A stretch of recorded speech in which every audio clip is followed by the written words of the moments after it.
Welcome everyone. I'm going to go ahead and get things started here in just a minute.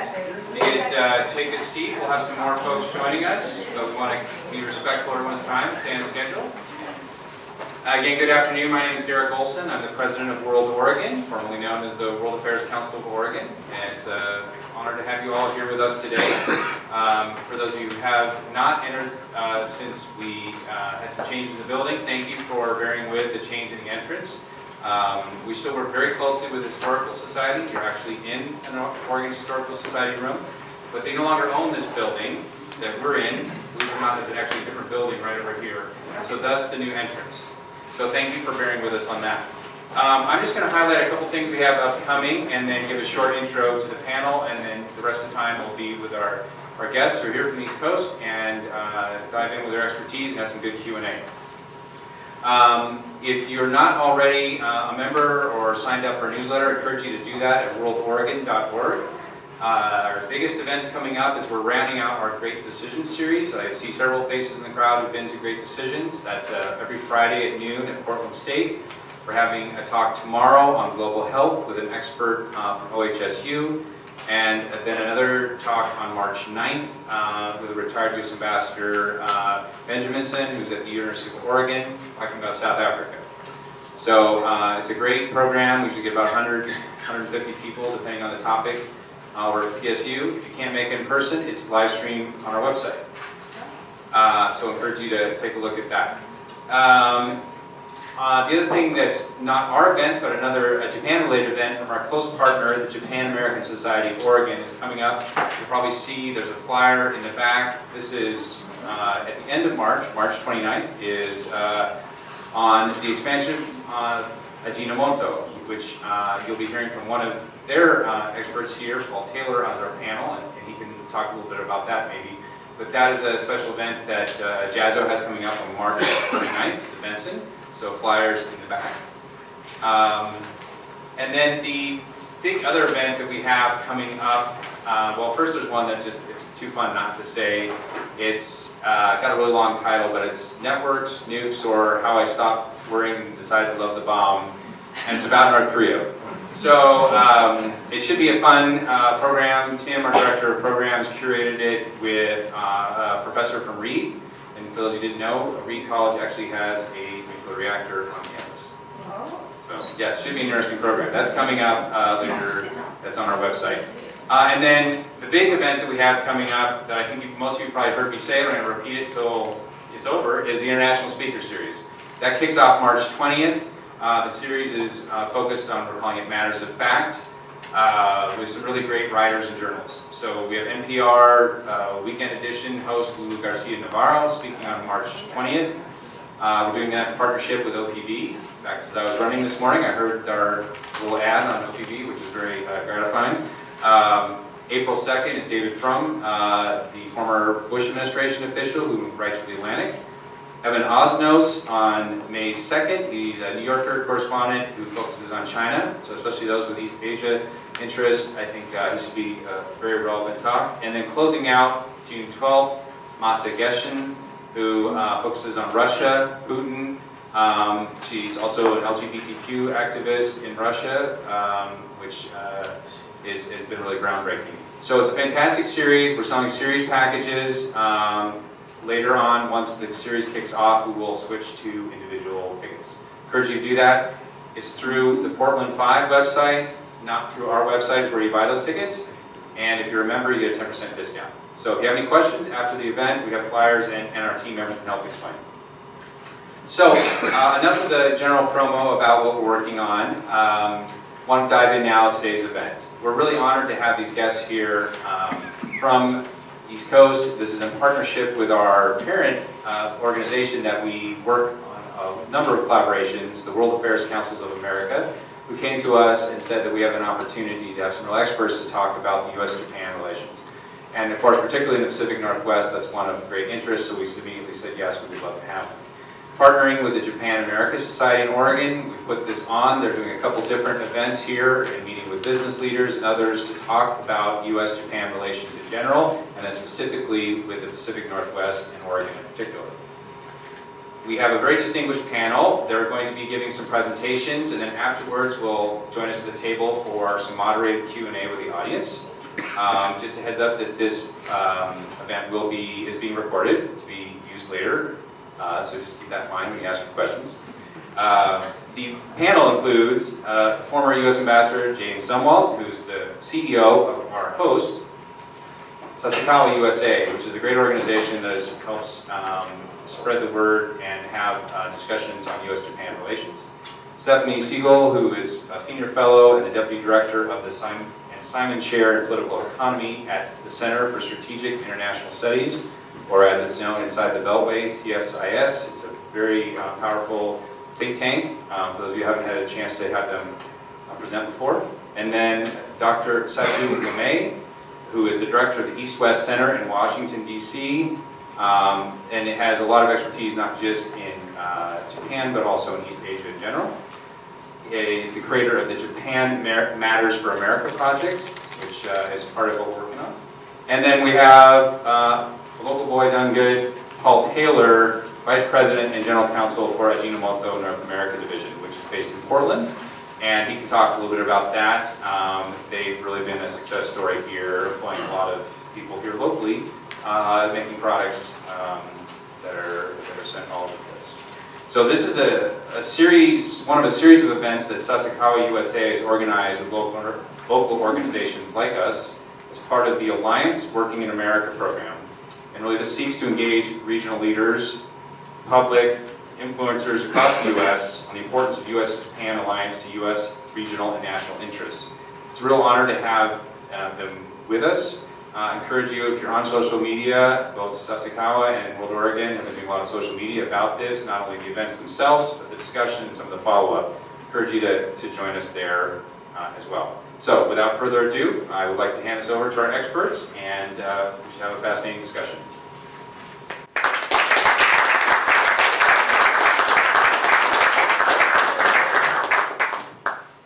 Thank you. Can you hear me?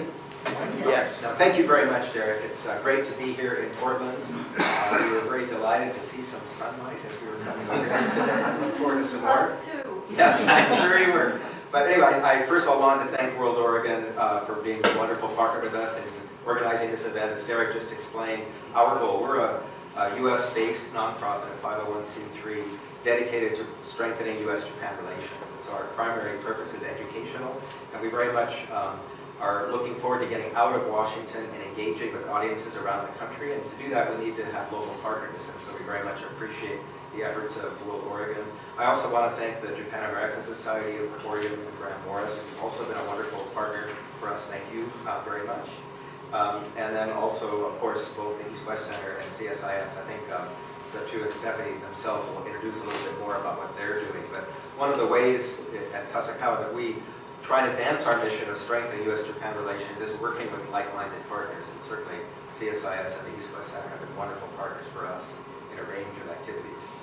Our primary focus today is going to be on economic issues and Japan-Oregon economic relations, but I wanted to sort of set the scene by stepping back a little bit from the economic relationship and just talking a little bit in general about the U.S.-Japan relationship. And I think it's important for us just to remember that one reason Japan is such an important partner for the United States is that Japan is a country with shared values. They're a democracy, they believe in human rights, they believe in promoting democratic values around the region. They recognize, along with us, that economic growth in the Asia-Pacific region is good for them as it's good for us. And so, I spent 36 years working in the U.S. government, and when we were dealing with a problem or a challenge in Asia, often we looked to Japan and saw Japan as a partner working with us. That's also true in places like the United Nations, where until last year, Japan was a UN Security Council member, and we worked together very, very closely on a range of issues like North Korea, Syria, other issues. And we've often found Japan, because of their being a like-minded nation, a good partner. And then also, in addition to having shared values, we have shared interests. So it makes sense for the United States to work with Japan on a whole range of issues. Just briefly, I'll mention our security partnership, because that's also another important facet of our relationship. And as you know, the U.S. and Japan have had a security treaty since 1960. And essentially, it's kind of a grand bargain where the United States has agreed to come to the defense of Japan should Japan come under attack. And in exchange for that, Japan provides facilities for U.S. military to be based in the region. But the U.S. military based in Japan are not only for defense of Japan, they're for regional peace and security. And so, for example, in any Korea contingency, the U.S. forces based in Japan would have a very prominent role in dealing with the consequences of that kind of action. So right now in Japan we have about 50,000 U.S. forces, primarily Navy, Air Force, and Marine Corps. 50,000 dependents of American forces. That's 100,000 people living in Japan that the Japanese are hosting, because for us, we want to be in the region and be forward deployed in the region. It's a very good partnership. Just one example of that is you probably remember reading recently, there was a very unusual exercise in the Sea of Japan, which off the coast of North Korea, not surprising, that involved 3 American aircraft carriers. It was incredibly unusual. And that kind of an exercise, that show of strength that we were trying to demonstrate to North Korea that you need to take us seriously, would not have been possible without the logistical support from U.S. bases in Japan. One of those carriers is home ported at Yokosuka, but much of the logistical support, the gasoline and other sorts of things that are needed, came out of U.S. bases in Japan. So that's a very valuable partnership for us in terms of our mission of promoting regional peace and security. The other area I'll just mention is our political partnership with Japan.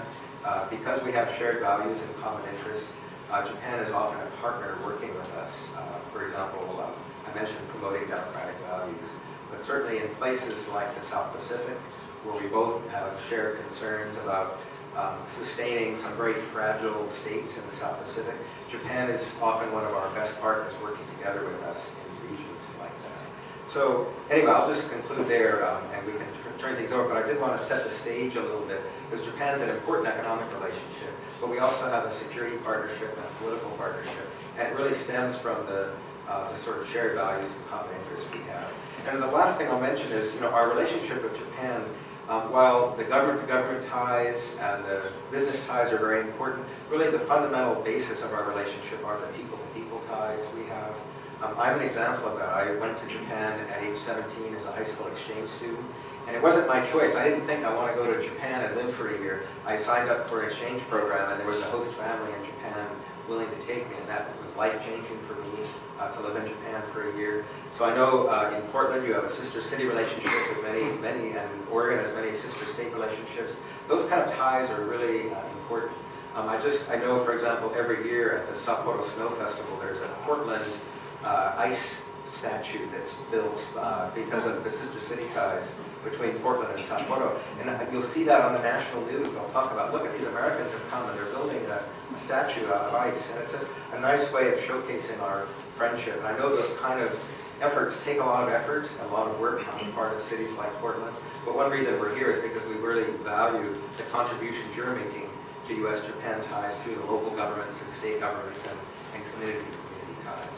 So thank you very much. Next I'll ask Stephanie from CSS. Maybe you can introduce yourself, but I'll just mention Stephanie has quite an economic background. She's worked both for the IMF and for the Treasury Department on international economic issues. And so I think she's going to set the stage by talking about the macroeconomic picture of our sort of trade and investment ties with Asia. And then next we'll have Satu Lemay, who's done some exciting work on why Japan matters for America, that he can focus a little more on the Oregon to Japan relationship. And then finally, we're very pleased to have from Ajinomoto Paul Taylor, who can give a little bit of the local perspective here from Oregon's point of view of U.S.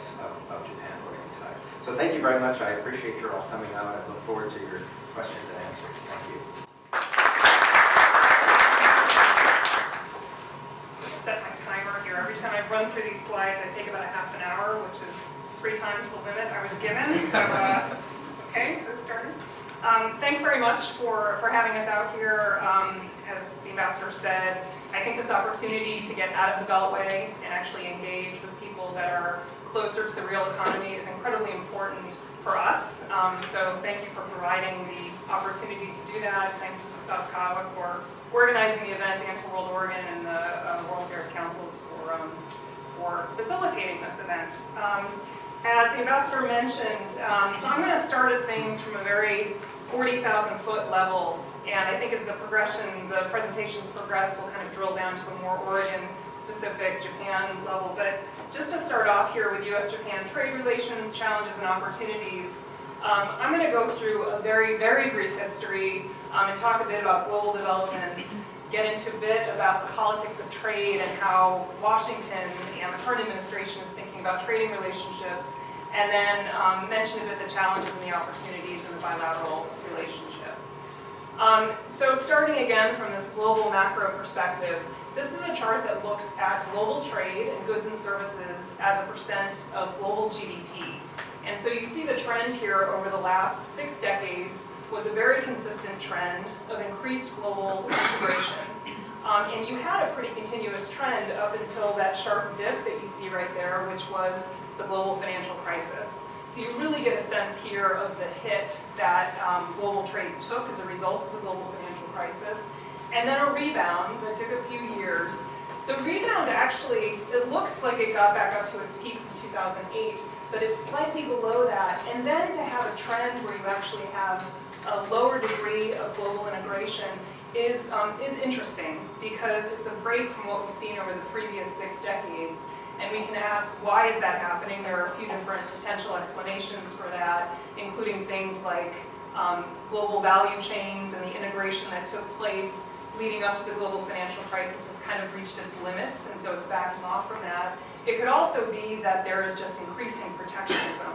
And if it's the latter explanation that's dominant there, that's troubling for those that think that global trade and global integration is actually good for economic reasons, also for stability reasons. Another global trend to mention, I don't think this is going to come as a surprise to this audience, but I break out here U.S., Japanese, and Chinese contributions to global GDP and ROW's rest of world. And if you look at that composition in the year 2000, U.S., Japan, and China comprised about half of global GDP. That contribution shrunk with the global financial crisis, but then just last year, we're pretty close as far as the contribution of those 3 economies to global GDP.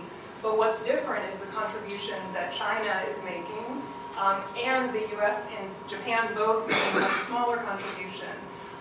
Again, when you think in terms of kind of global trends and why that's impactful, having an emerging market economy that is contributing that much to global GDP, but also kind of setting the rules and setting the stage for what is to come, I think that's something that, at a minimum, we need to be cognizant of, and then thinking about what are the implications of that. The last global slide that I'm going to look at looks at current account as a percent of each country's GDP. And the current account for the non-economists is just kind of the most comprehensive measure of a country's trading position vis-a-vis the rest of the world. So a lot of times when you hear about how trade is discussed, and in particular in the current administration, trade is very much discussed in terms of bilateral trade balances. What is the U.S. trade balance with Japan? What is the U.S. trade balance with Mexico? But as I was mentioning before, that increasing contribution of global trade or exports and imports as a percentage of global GDP, that's because supply chains globally have become integrated. So you don't really get an accurate picture of a country's trading relationship by just looking at a bilateral relationship, because the production chain oftentimes involves many different countries. So a better, I would argue, more accurate depiction of a country's trading position is looking at the current account. So if you look at the United States, that blue line, we are in a deficit, have consistently been in a deficit position of a couple of percentage points of GDP. And then there are surplus countries, among which China and Japan are among them, countries that typically export to the rest of the world more than they import. And most economists think that when you have a surplus or a deficit in the range of, call it 0 to 3% of GDP, that's not a very unbalanced, it's a pretty balanced economy. It's when you have things like a 9% surplus, which is what you see from China by Deputy Prime Minister Taro Aso for Japan. And I think it's positive just that there's the existence of this dialogue for one, but I think also the fact that it's been split out into 3 distinct pillars and that the range of issues that are covered under those pillars are in itself a very positive development. So to the extent there are areas of friction, there's a mechanism to have those discussions. And similarly, when there are areas where Japan and the US can work together collaboratively, there is a fora where they can talk about infrastructure, talk about energy, talk about digital economy issues. So I will stop my comments there. I think coming in hopefully shorter than the 30 minutes I ran through when I was practicing, and pass the baton. Thank you. Good afternoon, everyone. I'm delighted to be here. Thank you, World Oregon, World Affairs Council, of course, Sasakawa, and I'm also delighted to recognize Paige Cottingham Streether, who's from the Japan-U.S. Friendship Commission, because this project, Japan Matters for America, and Stephanie set up a wonderful framework for the overall picture globally and for the U.S. Japan dynamics. I'd like to go into it and explain what the project is and then give you a few stats on where the Japan-Oregon relationship is in context. So first, there are 3 products I just want to mention. There's the publication called Japan Matters for America. If you want to save paper, it's all available on the website, downloadable for free as a PDF. And then there are one-pagers, or what we call one-pagers in the office, for each state in the country and each congressional district that map out the relationship. The third is what Japan-U.S. Friendship Commission helped us with, was the website. And the website is really important. If you take a look at the Japan Matters for America site, you'll be able to compare Oregon with other states. You'll be able to compare multiple variables like the number of sister city relationships versus trade, etc. So it's a very interactive website. We're working with Ambassador Zumwalt and Sasakawa to have a more advanced even version of that website. Sorry, I'm just trying to put the timer on. This is silly. Let me walk you through a couple of things and make some prefatory comments. First, the trade and investment is one portion of the Japan relationship. And Jim Zumwalt talked about the values element, the alliance element. But no other country in the world, and certainly not in Asia, has as wide and deep a relationship with the United States on all of the variables that we track in the Japan Matters for America. Trade, jobs, investment, civic city partnerships, cultural relations, and more states and congressional districts. There's not a single one. Combine that with the values element and the alliance partnership and the military relationship, and you get a sense of the deep structural nature of the U.S.-Japan relationship, which is really quite astounding. Let me therefore just walk you through a few of the data. I'm not going to go through all of them. This is just cribbed from the publication, and you'll see the profile, how important, as Stephanie mentioned, despite the relative decline, how important Japan and the U.S. are as global economies, as global traders, as global investors.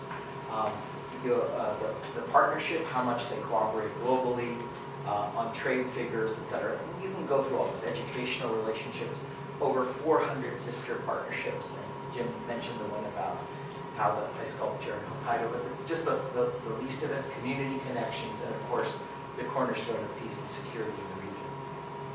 This is just a one-pager. Again, you can see it on the website. For Oregon, Japan is remarkably important. You can see here it's the 8th largest partner on exports. I'm not going to walk through every one of them. On a per capita basis, it's the 4th. If you look at metropolitan areas, the Portland, Vancouver, Hillsborough area is the highest ranked in terms of metropolitan areas in exports to Japan. Again, here it's China. It's the #1, but Japan is second. I was interested in Malaysia. If someone can tell me what this metropolitan area is. Intel. Okay, for the supply chain. Got it. I was showing out. Okay. This is the composition of exports, and learned some very interesting facts from our colleague from the Agricultural Department of Oregon today. And Jim was explaining to me, and I see her in the audience, about shade trees going to China, but also the huge agricultural exports to Japan, which was quite interesting. It struck me, I didn't realize it was that much. I assumed it would be high, given the export profile of Oregon, but not that high. Here again, it's just another way of showing just how important Japan is as a destination for imports. You'll see here we've tried to do it by year, but it gives you a sense of the scale and how important Japan is, not only to the export profile, but also the things coming into the state. And jobs, the 7,500 jobs from foreign-owned enterprises, and I know that's changed because of recent M&As and other things that are constantly changing.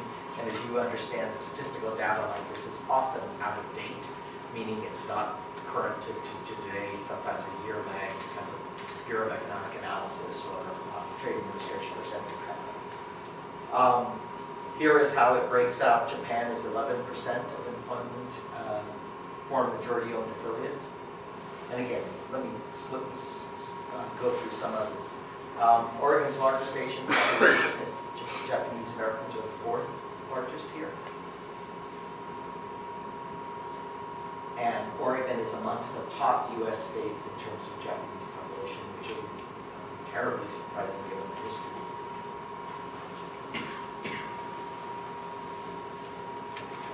Yeah, so I wanted to, and I don't have a sister city map because we're redoing the sister city profile data by putting it on we're trying to design a new geospatial one.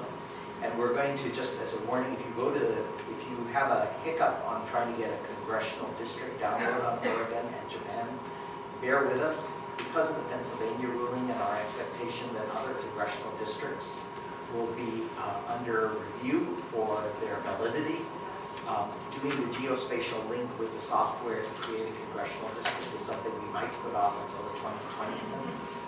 Because you put a lot of time and effort, I don't want to go into the politics here or the legal case. I'm simply saying, as a person who is responsible for the site, it's a lot of money and time to invest in geospatial mapping for congressional districts if they're going to all be reviewed based on the 2020 census and the outcome of the Pennsylvania case on Pennsylvania districts. But anyways, that gives you a sense, and if there's one takeaway, it's not only how important Japan is structurally for the United States and in the global system, but how important it is to Oregon. So thank you very much. Ladies and gentlemen, it's a pleasure to be here today with these three distinguished panelists. I'm not sure why I was included in this. I guess it could have been for good looks. Why does everybody laugh at that? Maybe just for comedic, comedic relief. But I suspect it's because I play a bit of a role as a guinea pig here, a case study, if you will, to talk about a little bit more specifically how Japanese investment in the U.S. in general and in Oregon specifically impacts what we all do in our lives. So I'm very pleased to be here, and I'm very grateful for the three speakers who preceded me and for their thoughts. Japan is very important for me in a number of ways. I was just sitting here thinking, it was 40 years ago this year that I first stepped off the airplane into the sweltering heat of a Tokyo summer. And since that moment in time, despite this sweltering heat in the summers, Japan has really become something very important to me, both personally and professionally. And so it's great for me to have the opportunity to continue my relationship with Japan over these years, now specifically with Ajinomoto, where I am currently employed and hope to remain employed for at least another day or so. So happy to be here and happy to be a part of this. 10 minutes is a very short period of time, especially for a lawyer. Most lawyers can't introduce themselves within 10 minutes, let alone cover anything meaningful. So forgive me if we run on a little bit, but I'll try to move it along. When I talk about Ajinomoto, I usually have to start by Aji what or Aji who, because nobody's heard of Ajinomoto in the U.S. Well, there's about 25 people who have. And of those 25, only 3 can remember how to pronounce it. So it's a relatively unknown name and a difficult name to pronounce and remember. Unfortunately, in Japanese it's a very simple word, but in English it's not quite as easy. So actually, Ajinomoto is the 28th largest food and beverage company in the world per Forbes, which is a pretty good-sized company. Last year, that's recorded 2016, 1.1 trillion yen, which, depending on your exchange rate at the moment, is about $12 billion. We've got 35,000 employees in about 30 countries all around the world. We've got 120 different plants in 22 countries around the world. And we sell products into 130 countries around the world. I don't know what happened to the other 40 or 50, but I guess we're still working on that.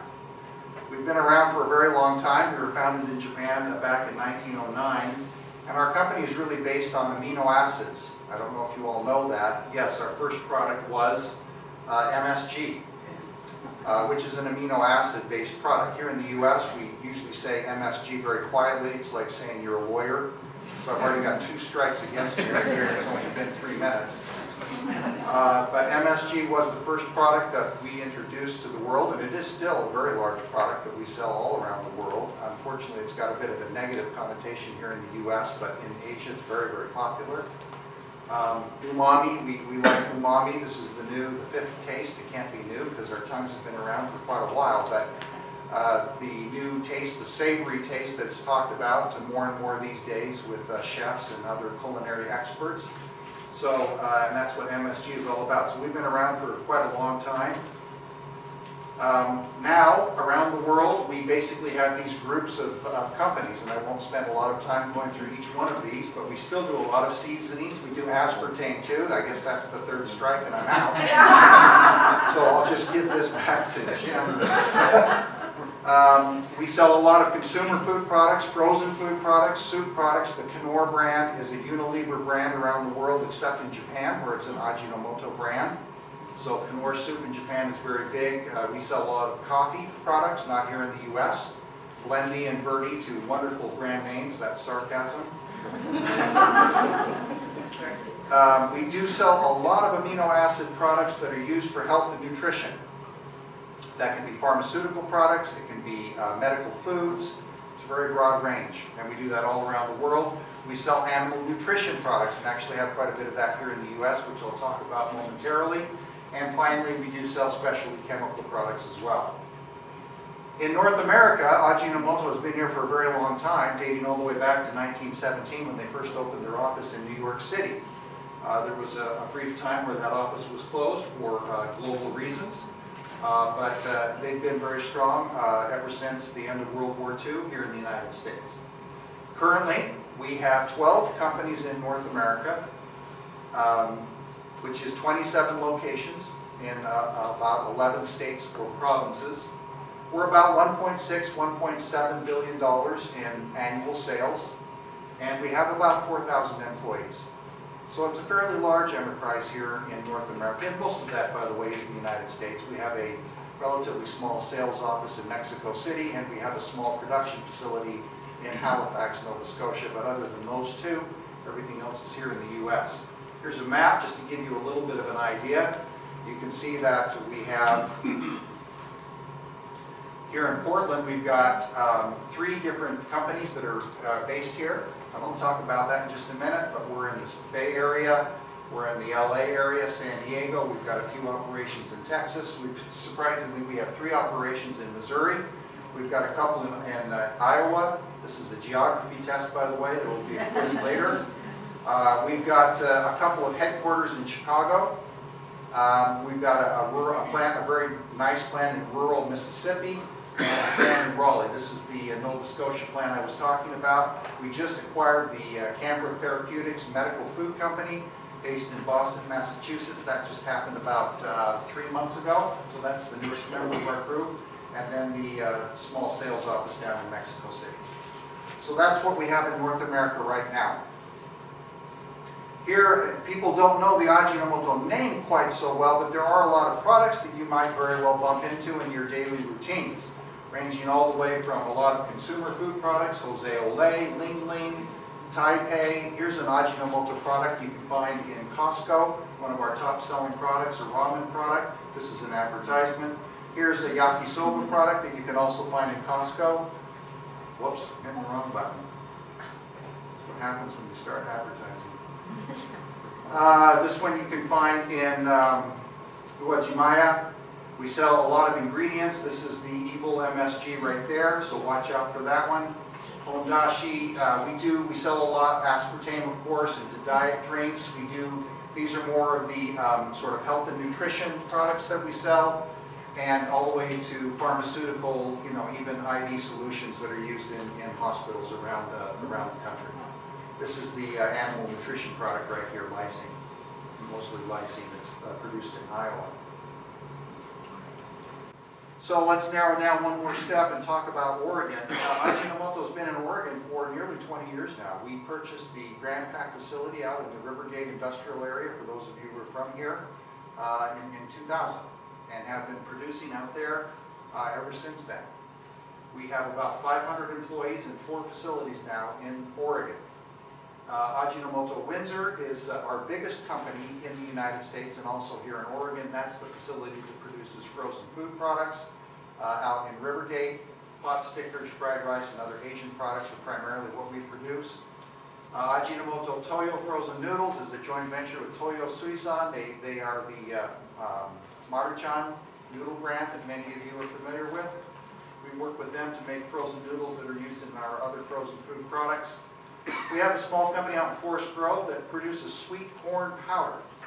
As you might guess, maybe not, this is primarily, well, completely exported to Japan and also maybe a little bit to Brazil to make corn soup.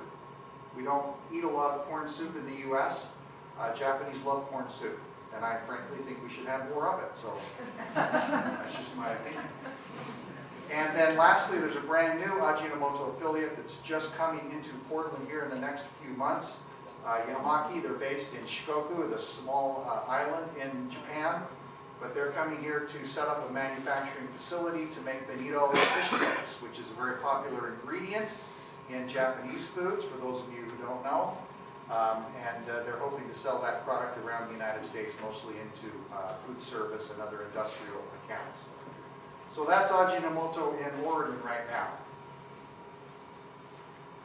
So I want to talk just a little bit about overall sort of Japanese investment in Oregon. And if I knew Doug Smith was going to be here, would have asked him to come up and do this because he knows this a whole lot better than I do. Doug, correct me as I make mistakes along the way, because this is all from memory. That should scare you pretty good right there. Japan has been a major player in Oregon for quite a long time, actually, and I trace it back to the 1980s. Governor Nikatia was a major player in developing investment from Japan into the state of Oregon back when he was the governor, which is why you'll find his statue out in the Delta Concourse at PDX. He deserves that recognition and really had a major impact on what happened here. And part of the impact that he had was hiring people like Mr. Smith sitting here to work for the state to bring that investment into the state. And Doug and his colleague were very busy on that back in the 80s. Yes, Doug, you are that old. The other thing that happened is that we repealed our unitary tax. This is a tax that not just taxed not only products that were produced and sold here in the state of Oregon, but also a small percentage then of any company involved in Oregon on their operations outside of Oregon. A very unpopular tax, as you might imagine, from a supplier perspective. So that was repealed back in 1986. Then there was a very strange development. A lot of silicon wafer production companies came to the United States, and Oregon specifically, to supply Intel. And at one point in time, if my memory serves, I think 5 of the top 6 silicon wafer production companies in the world had production facilities in the state of Oregon, and I've listed those out as best as I can remember. The last one, Locker, is from Germany, not Japan, but still, it was a huge amount of investment from Japan into Oregon at that time. Since then, of course, high-tech has expanded with a lot of different types of companies. Tokyo Electron is a big one that's been around for a while. There's a lot of food companies, that strange Ajinomoto company there. Yamasa's been making soy sauce down in Salem for 20 years, long time. Huh? 30 years, thank you. A lot of cars come in and out of our port, Japanese cars. If you go out to where my office is in Rivergate, the industrial area there, you'll see a lot of cars parked out there. Well, fewer now than before with the shutdown, but Toyota, Honda, Subaru all use that port. And there's many other companies now. It's a very diversified range of companies from Japan that now do business in the state of Oregon. Here's a map. I got this from Business Oregon, and you can follow up with Colin or that group if you want more information. But this just gives you a kind of a quick flavor. I know that's very small and hard to read from back there, but a lot of different companies, and a lot of them, frankly, are smaller companies. There are a few, Ajinomoto, Toyota, and that sort of thing, but there are a lot of smaller companies that are involved in a very wide range of business activities here in the Portland metropolitan area. So why do companies come to Oregon from Japan for business reasons? I sat and I thought about this for quite a while to see if I could come up, and looking just even at my own company and the investments that we have here. Why are we here in Portland? This is a very, this is a small city and not really on everybody's map. So I came up with these 5 factors, and I couldn't even really rank them in any particular order, so I just threw them all up here as they came to my mind. There's all the historical stuff that I just talked about. That definitely plays a role in it. Once a company is here, it's a lot easier for them to stay here and expand here. Proximity to Tokyo is an important one, and that's where the access issue with Delta Airlines comes into play. It's very important for us to have that non-stop daily flight in and out of PDX to Narita. So I think that's a very important part. Portland is very well known for having a highly educated workforce. And for investors, whether you're coming from Japan or you're coming from California or Bend, you're looking for educated and hardworking employees. So I think that's part of it. We struggle right now here in Portland to find enough people. It's a real battle to keep this pool replenished so that we have all the workers that we need in order to be a successful business. But that's, I think, an important part of it. Government support is really oftentimes overlooked, but it's a very important part of investment. That's certainly been our experience here in Oregon, where Doug and his colleagues have done so much great work helping potential investors know what to do and how to do it. And when you can supply that sort of support from a government, it makes a big difference. It really does. And that includes incentive, financial incentive programs, but not only that. It's just general assistance, general hand-holding, really, for lack of a better term, that makes a big difference. So a lot of that goes on here. We recently opened a brand new facility in southwest Missouri, and part of the reason that it's there is because of the tremendous support that we got from the Missouri state government and from the Joplin city and region to sort of navigate those waters and get everything. They had a beautiful industrial park that was all set and ready to go, fast-tracking all of the permits, helping us find the employees. They did a really nice job of getting us into that spot. And frankly, beat out, and I won't mention other places, but beat out Boise, Idaho. Sorry. Cultural acceptance. Like all of us, we want to go and work in a place where we feel like we will be welcomed. And Portland, Oregon in general, it is, I think, a wonderful place for Japanese people to come and live. I think Americans love Japanese and welcome them with open arms. And it does make a difference. It really does.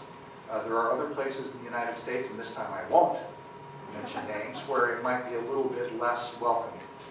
And so that does impact decisions that are being made. Ambassador Zumwalt asked me to talk about, the benefits of foreign investment, and I don't know why we're still explaining this. It's just baffling to me. The benefits of foreign investment in a particular area are really massive. Now, is there a downside? I suppose there's some downside. I would have a difficult time even articulating what that is, frankly. but there is a tremendous upside. And at the top of the list, of course, is jobs, jobs, and more jobs. This is the thing that is created. Ajinomoto by itself hires about 500 people here.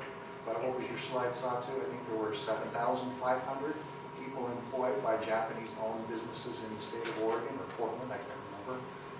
So yeah, it's an important thing, but it's not just jobs for that particular individual. It also creates a huge positive impact on the overall economic development of our area. Economies of scale are created in certain industries, whether it's in Intel, where suppliers flock to. It creates a community there that would not otherwise be there. All the way from financing that goes with that, all the way to specific wafers and other products that are used to create the products.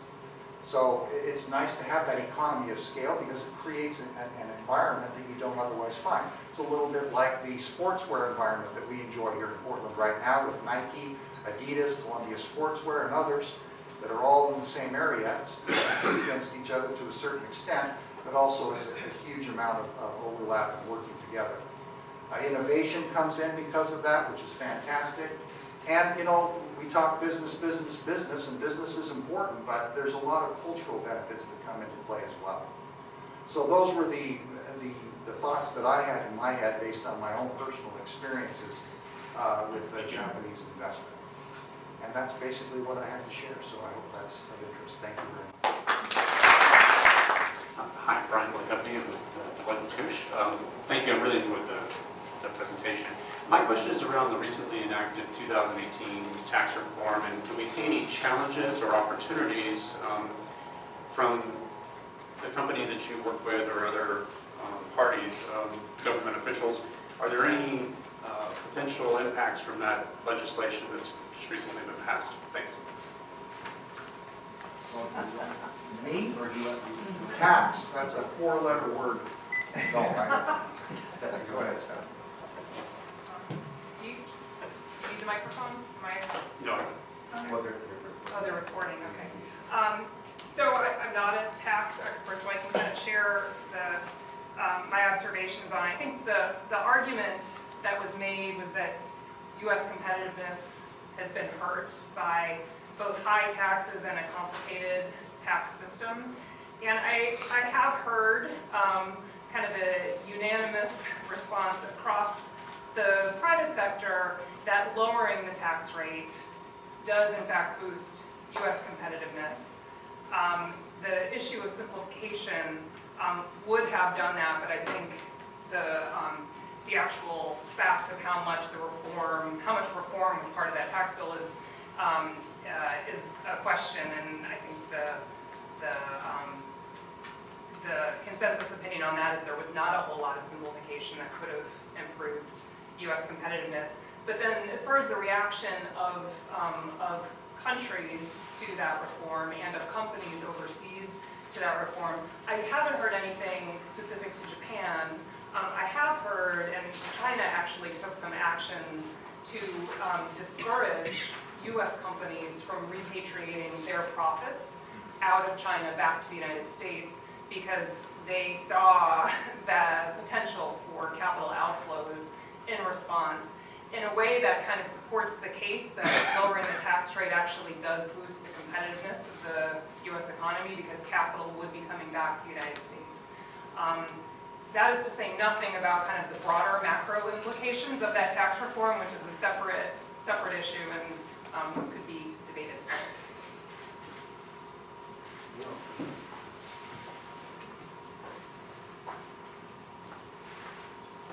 Thank you. Great presentation. Niels Marquardt, I guess I'm retired Foreign Service Officer in Portland. So my question is about Japanese leadership on the global stage. It's been interesting to watch since the November election how Prime Minister Abe has really come to the fore. You saw him leading the charge on what you're calling TPP Take 2, and he was the first leader out of the blocks to reach out and be received by President Trump, or President-elect Trump. My question, and maybe it's for you, Jim, mostly, but anybody, is how comfortable are the Japanese people with their leader potentially being the leader of the free world, which I've heard him described as? And what do you think of that proposal or that proposition generally?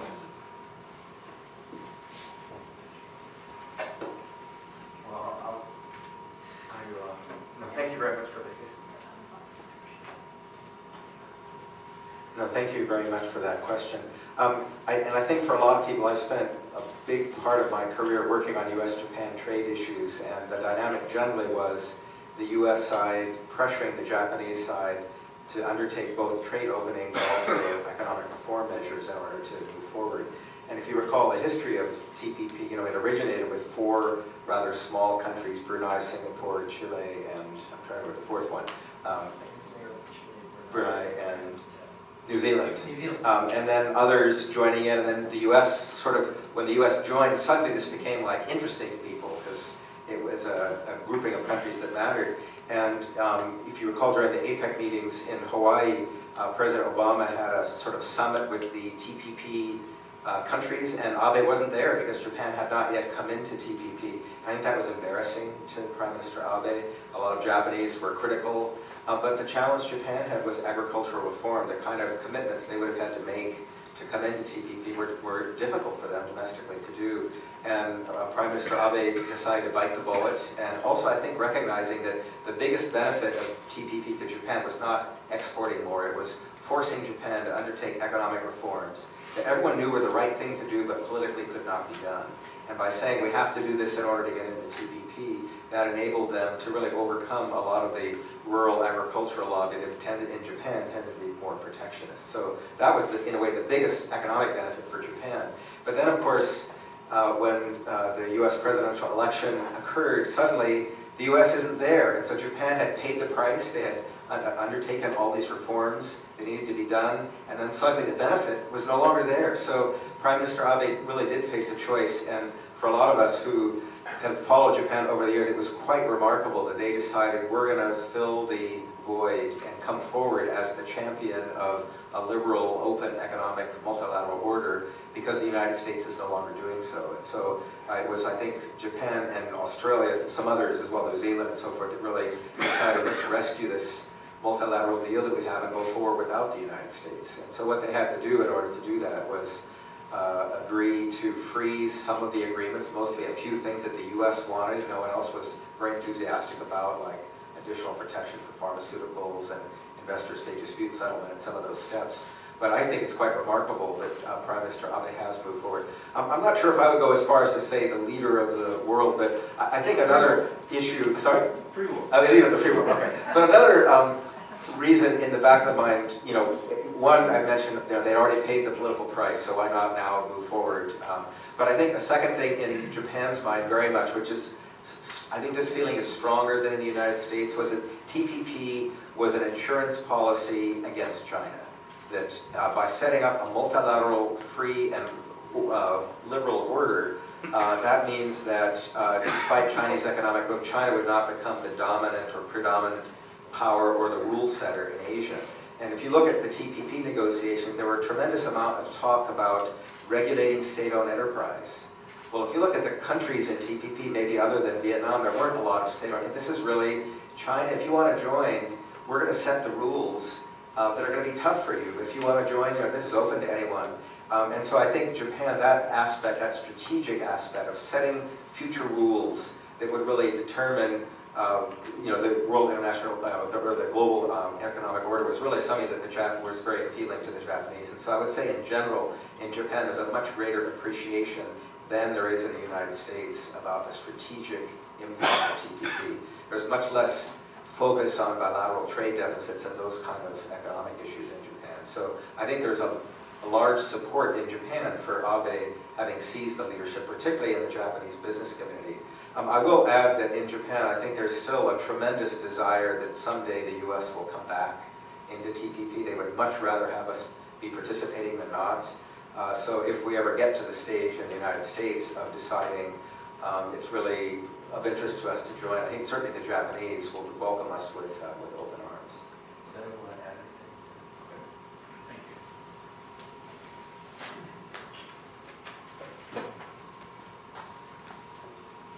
Thank you. And all the talks were very informative, if not inspiring. And there's also, I found your the information on imports and exports, particularly interesting to me anyway. And I wondered, given the situation in Japan, the stable or even perhaps a declining population, were there any thoughts of importing Americans? Or any other nationality? You're speaking of Japan's demographic challenge where there's very low birth rates, so the population is aging. And also, I mean, this is a good thing, Japanese are living longer and healthier, so that's a good thing, but it does make your population much older. And there are several ways of dealing with these issues. One, the one you're mentioning, is immigration, and that has been a challenging issue in Japan. It's actually true, though, that there are, if you look at the Japanese labor force today, there's a much larger percentage of foreign-born workers than there was, say, 20 years ago. It went from less than 1% of the workforce to about 2% today. So compared to the US, that's quite small, but from Japan's perspective, it's about 3 times the size of what it was, say, in 1980. Most of those foreign workers are from China, Vietnam, and, of all places, Nepal. There also is a kind of, they don't call it this, but a guest worker program where the Japanese companies can bring in what they call trainees to come work in factories, and they're, again, mostly from Southeast Asia. They're not trainees, they're just cheap labor, essentially, but they're on these temporary visas, maybe 3-year-long visa programs where they come in, work in an auto plant, and then go home. And then finally, the other last immigration program Japan has is bringing in people of Japanese ancestry from Latin America, Japanese Brazilians and Japanese Peruvians. And particularly if you go to places like in Nagoya, where there are a lot of suppliers to Toyota, there's a fairly high percentage of foreign-born workers who look Japanese, but they speak Spanish or Portuguese. So that's one way they've dealt with this issue. Another important aspect is taking advantage of the female workforce, because half the workforce are women, and women were generally underutilized traditionally in Japan. Now, actually, the percentage of women in the workforce in Japan at all age groups, from age 20 up to age 60, is the highest in the OECD. So it's not so much a participation issue, but still a lot of women in Japan don't have opportunities for the appropriate jobs that they would be qualified for. And I was our deputy chief of mission at the U.S. Embassy in Tokyo. We were a beneficiary of that because we had a fantastic number of overqualified women applying for jobs. And they could have been doing other things, but a job at the U.S. Embassy was appealing, so we were kind of a beneficiary. And some foreign firms as well. A good example is AIG, the insurance firm, which is fairly large in Japan. They had a program of hiring women who had left the workforce to have children and now wanted to come back in the workforce.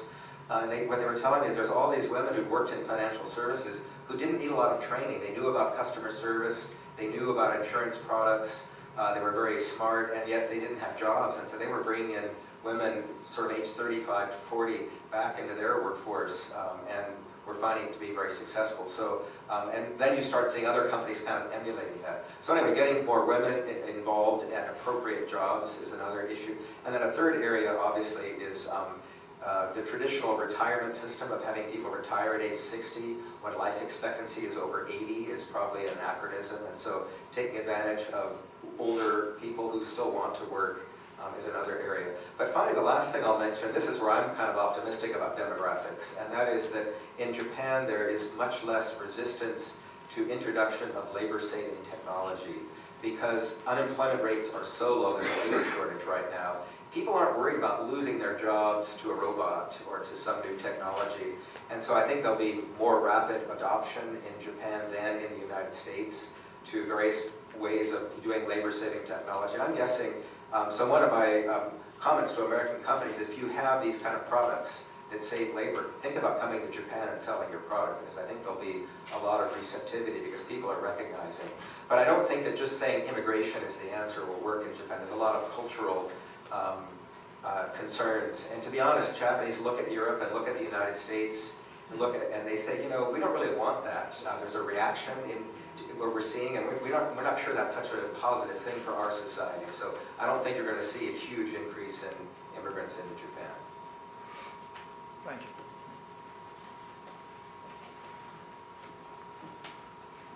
We'll do you second. No, page. Hi, Bill Clifford of the World Affairs Councils of America.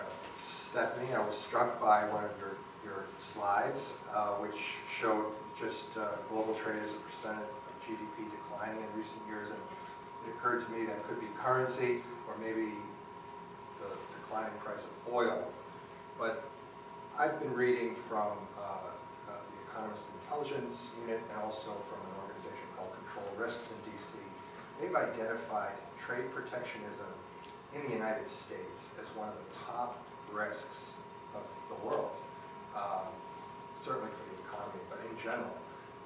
Could you comment on the U.S. position and what it does for its image, what it means for U.S. business, maybe the other panelists that as well? Yeah, I mean, I think that is kind of the theme of the year for folks that are looking at international economic trends and potential risks to the system. And one is kind of increasing protectionism would cut off global trade flows, and that would have an economic impact. So that is bad, but I think there's a kind of bigger existential risk that's out there, which is, since the post-war period, we have an international system that includes the WTO, the Bretton Woods Institution, that has the United States at the center of that system, working with other countries and setting the standards of a rules-based order. And that's when people talk about kind of global risks, I think that is the thing that is really under threat. And what is the outcome of the U.S. taking a step back? It could be benign if you have others like Japan taking a step forward and kind of keeping faith with the global system and kind of continuing in that role, then the risks are less. But if we're back in a world with greater protectionism, and not to be too dramatic or hyperbolic about it, but in the wake of the global financial crisis, that's when the G20 became kind of the preeminent forum for international economic policy discussions. And the U.S. was central in kind of forging the G20. And one of the main goals of doing that was exactly that, to resist protectionist pressure, kind of taking the experience of the 1930s to heart and recognizing that protectionism actually contributed to a global depression. And so I think the risks are real, that if the U.S. takes a step back and nobody else steps up, that we could be in that sort of really worst case scenario. We're not there, but I think that's kind of the risk when people talk about the risk of U.S. protectionism. Yeah. I was just going to say on the deglobalization, I also found that slide terrifically interesting. U.S. protectionism has often been cited as one of the things that could be a ceiling or peak of globalization, not deglobalization, that's not the right word, maybe the peak or plateau of globalization. But the other things I've heard, Bill, are, for example, things maybe less in the news, but 3D printing will have implications for the supply chain in the future. I'm talking about any time in the next year or two, but downstream. TX Hannah said the National Defense University has done some work on what elements of technology could reduce globalization. The rules and order thing is interesting, and it goes back to the earlier question about, I think Neil's question about Japan what I'm struck by most about Japan's international engagement on economic stuff is at how many levels they're playing now, because the world has become fragmented because of the lack of coherence on WTO and U.S. level, AIP, BRI. I know they're technically on the outside, but they made noises. Japan has made sounds about engaging. It's in RCEP and in TPP, or the TPP 11. It's doing the Asia-Africa Growth Corridor on infrastructure. Again, still embryonic, still starting. The point is, it's playing at so many levels. It's a very different level than the 90s system, in which it was the, quote, leading goose of the flying geese model of East Asian development, but all under the rubric of a strong US-led WTO system with strong rules and institutions.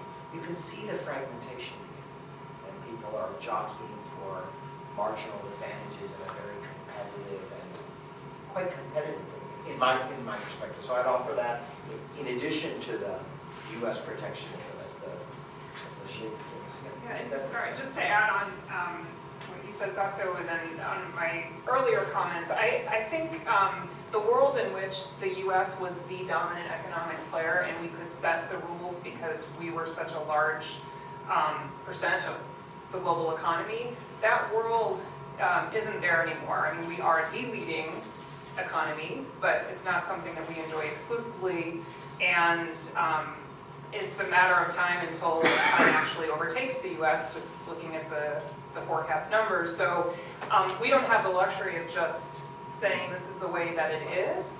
And I think countries, in particular countries in the Asia-Pacific region, do face a choice in some respects of are they going to be more closely aligned with the United States or more closely aligned with China? I think most of those countries would say they don't want to have to make that choice. And can we agree on a system where countries are not put in that position?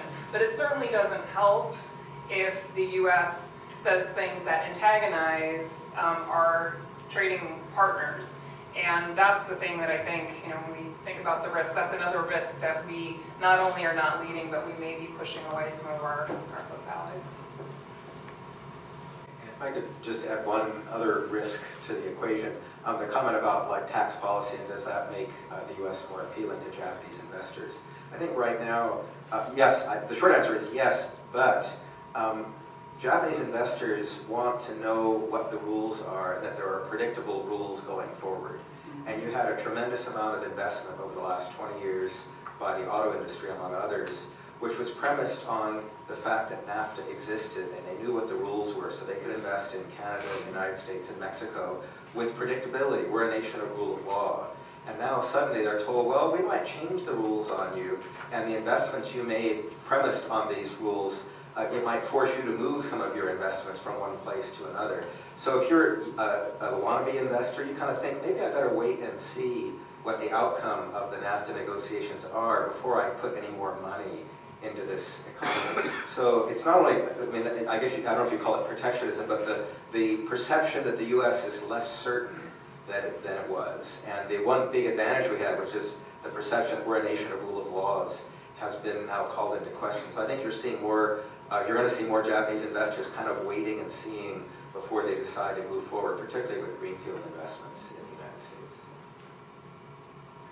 Paige, you had a question? I have the mic, thank you. And thanks to the organizers for this wonderful panel. It's nice to hear the conversation outside of Washington, and particularly to take advantage of the expertise and experience of a local company. And I guess that gets to my question.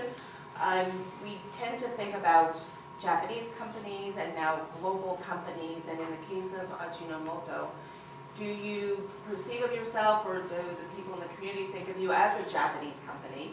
And to what extent do you get yourself involved in the local community? You talked about jobs, and that's a benefit, but companies are also expected to be involved in corporate social responsibility. And so I'm wondering if you could speak to that a little bit. And if I could just ask maybe for both you and Satu, we, at least on the part of the commission, thought that the Japan Matters series is useful for members of Congress and elected officials to be able to make the case and consider their constituents. And so I'm wondering to what degree do you interface with members of Congress or local leaders, and do you have to share with them the value that you're providing to your community? Thank you. Thank you, Paige.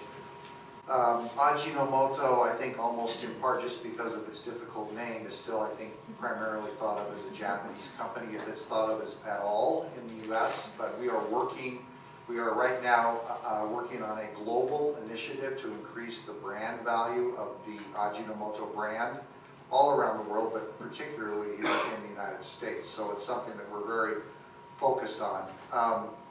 As far as working with the communities and giving back, maybe is a way to put it, we have something called ASV, Ajinomoto Social Values, where we focus very much on the communities where we do business and try to find ways to enhance those communities. We receive so much from those communities with the reception that we get and the workers that come and work for us, that we do try to give back.